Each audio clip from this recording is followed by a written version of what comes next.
Welcome to Business Book Daily. Today I'm breaking down The Dip by Seth Godin, a short book about knowing when to push through a difficult period and when to stop investing in a path that leads nowhere useful. I'll cover the big idea, the practical business lesson, and 3 sharp insights you can use right away. Let's get into it. But first, a word from our sponsor. Want to sell more without adding fixed payroll? A lot of smart operators hire commission-only reps, experienced sellers who get paid only when they produce results. If that sounds like a smarter way to scale, post your opportunity at commissiononly.com. Thousands of motivated reps are actively looking for performance-based roles right now. Commissiononly.com. Today's book is The Dip by Seth Godin. He's a best-selling author, entrepreneur, and marketing thinker known for writing about leadership, change, creativity, and meaningful work.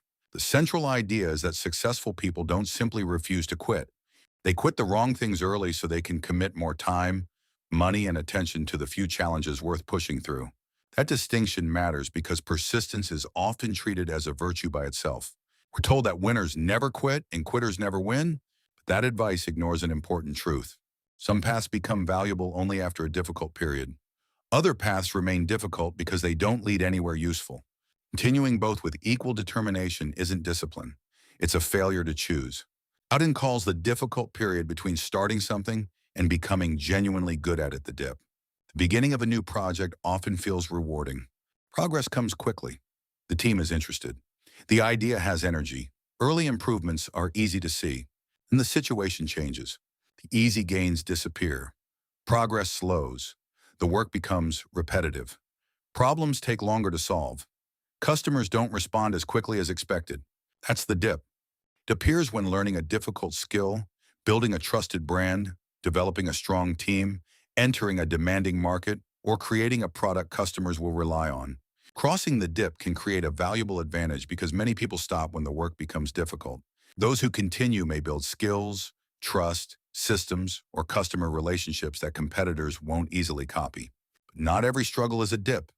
Some are dead ends. Godin calls one type of dead end a cul-de-sac. Cul-de-sac is a situation where continued effort produces little meaningful improvement. The business may keep spending money, making changes, and working harder without moving toward a stronger position. Product may have no real demand. Partnership may never become productive. Service may require too much custom work to scale. Market may be too small to support the investment. The work can remain difficult without becoming more valuable. That's why the practical skill isn't persistence alone, it's diagnosis. You need to decide whether more effort will move the business closer to something worthwhile or simply consume resources that could create more value elsewhere. This leads to one of the book's strongest lessons. Strategic quitting protects limited resources. Every company has a limited amount of time, money, talent, and attention. When leaders continue every project, they reduce the resources available for their best opportunities. Weak product keeps using engineering time. An unproductive partnership keeps using management attention. Low-margin service keeps consuming employees who could support stronger customers. Recurring meeting keeps taking hours from work that matters more. Quitting becomes strategic when it frees those resources for a better opportunity. The goal isn't to quit often. It's to stop treating every existing commitment as permanent. Another important idea is that being the best in a useful category creates an advantage. Business doesn't need to dominate an entire industry. It may need to become the strongest choice for a defined customer with a defined need. That might mean becoming the most trusted specialist for one industry, the easiest product for small teams, or the fastest service in one region. The category can be narrow. What matters is that customers care about it, and the business has a realistic chance to become excellent within it. This is where the dip becomes strategic. Hard work is worth crossing when success on the other side creates a meaningful position. That position might support stronger pricing, customer loyalty, recurring revenue, lower costs, specialized knowledge, or a reputation competitors can't quickly reproduce. Difficult path without a valuable destination isn't automatically noble. Difficult path toward a durable advantage may deserve concentrated effort. The book also argues that leaders should decide when to quit before pressure takes over. People make poor decisions when they're tired, embarrassed, afraid, or angry. A leader may continue funding a weak project because closing it would feel like admitting failure. Another leader may abandon a sound strategy after one bad quarter because the pressure becomes uncomfortable. Both decisions can be emotional. Better approach is to define the rules before the stressful moment arrives. Decide how much time and money the project may use.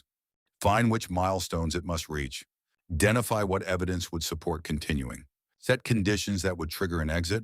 Written rules won't remove judgment, but they reduce the chance that pride or panic will control the decision. So how do you apply these ideas? Start by listing the major projects, products, markets, partnerships, and initiatives currently consuming resources. Include work that continues through habit even when nobody can clearly explain its present value. For each item, define the desired outcome. Be precise. Grow the business is too broad.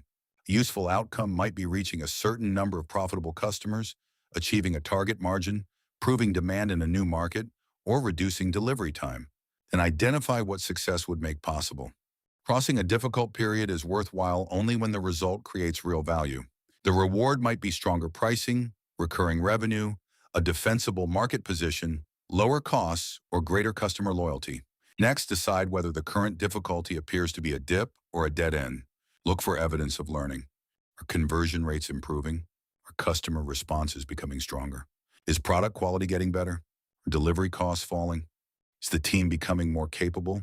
Slow progress can be acceptable when the underlying signals are improving. But watch for projects where the same problems repeat without meaningful learning.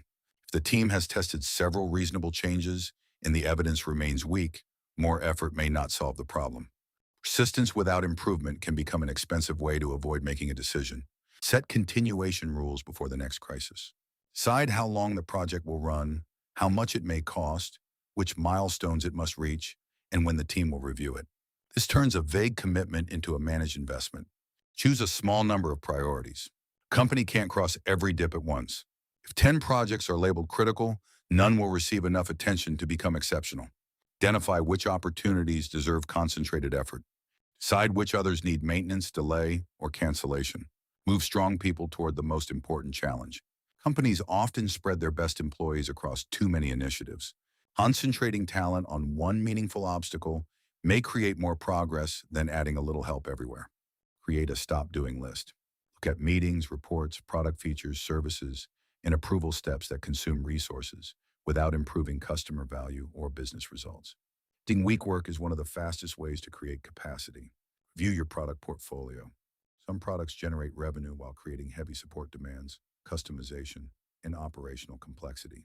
Measure profit, customer demand, strategic value, and delivery burden. Sales alone don't reveal whether a product makes the company stronger. Examine your customer segments as well.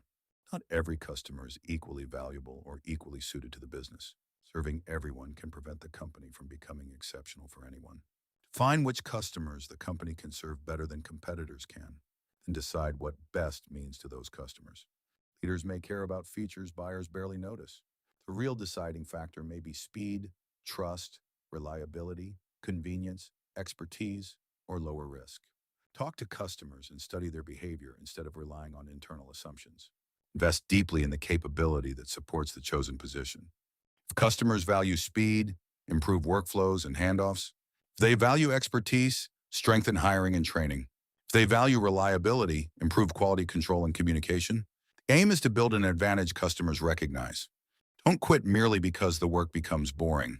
Petition often appears before mastery. The team may need to keep making sales calls, improving the product, practicing a process, or earning customer trust long after the excitement disappears. Boredom doesn't prove the strategy is wrong.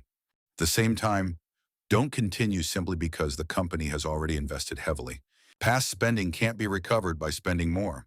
Evaluate the project based on its future value, not the money, time, or pride already committed. Separate an uncomfortable task from a bad strategy. Salesperson may want to abandon outreach because rejection feels unpleasant. That doesn't prove the market is wrong. The team may resist a new process because learning it takes effort. That doesn't prove the process lacks value. Examine the evidence before deciding whether the obstacle is emotional resistance or a weak opportunity. Ask what would need to be true for the project to succeed. This reveals assumptions. New service may need higher prices, faster delivery, stronger targeting, or a lower customer acquisition cost. Identify the most uncertain assumption and test it first. Build review points into large projects. Don't wait until the full budget has been spent. Pause at meaningful stages and compare actual results with the conditions set at the beginning. Give project owners permission to recommend an exit. Employees may hide weak results when they believe ending a project will damage their careers. Ward honest judgment when someone identifies that resources would create more value elsewhere. Create a clear process for closing projects. Decide how customers, employees, partners, contracts, data, and unfinished commitments will be handled. Strategic quitting should reduce waste without creating avoidable damage. Communicate why something is ending. Explain what the company learned, why the opportunity no longer deserves investment, and where resources will go next.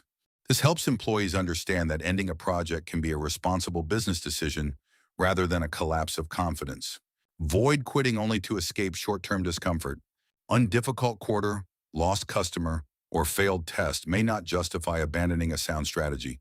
Compare the setback with the original plan and the longer-term evidence. Don't use resilience as an excuse to ignore reality. Leaders sometimes praise persistence because admitting a mistake feels painful. Real discipline includes ending work that no longer deserves support. View priorities regularly. A project that made sense last year may become less valuable after changes in technology, competition, customer behavior, or company strategy. Quitting and commitment work together. The faster you remove weak priorities, the more fully you can support the work that matters. The goal isn't to become a quitter, it's to stop wasting resources so the company can persist where persistence creates a real advantage. Now, here are 3 insights worth sharing. First, persistence creates value only when the path leads somewhere worthwhile. Smart leaders quit dead ends early and invest in opportunities with real potential. Second, a crowded priority list is often a refusal to make decisions. Focus grows when leaders stop funding work that no longer deserves the company's time. Third, the dip is difficult because valuable advantages are difficult to earn. The struggle becomes strategic when crossing it creates a position competitors won't easily copy. Today's closing sponsor is memoirghostwriting.com. Many of the best business books start as ideas leaders have been refining for years. Memoirghostwriting.com works with founders, executives, and industry experts to turn those ideas into polished business books that build authority, attract leads, and open doors. They handle everything from interviews to writing to editing to publishing. If there's a book in your head that should already be helping your business, learn more at memoirghostwriting.com. That's it for today. See you next time.